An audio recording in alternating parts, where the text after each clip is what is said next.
Tarehe 30 mwezi wa 4 mwaka 2025 majira saa 4 usiku, maeneo ya Baraza la Maaskofu Tanzania Kurasini, Temeke, Dar es Salaam, ilipokelewa taarifa ya kujeruhiwa kwa Padri Charles Kitima ambaye ni katibu wa Baraza la Maaskofu Tanzania.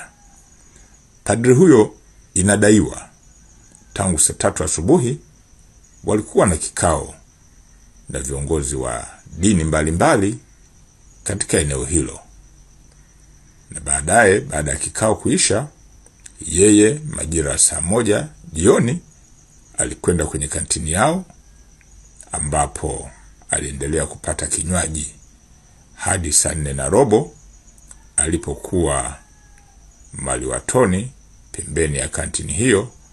Alidai kushambuliwa kichwani na watu wawili. Baadaye alipelekwa hospitali ya Aga Khan kwa matibabu na anaendelea vizuri na matibabu. Mtu mmoja ambaye amefahamika kwa jina la Rauli Mahabi maarufu kama Haraja, mkazi wa Kurasini, anashikiliwa na kuhojiwa kuhusiana na tukio hilo. Uchunguzi zaidi wa kina unaendelea ili kubaini wahusika wa tukio hilo, na hatua kali za haraka zitachukuliwa kuhusiana na tukio hilo.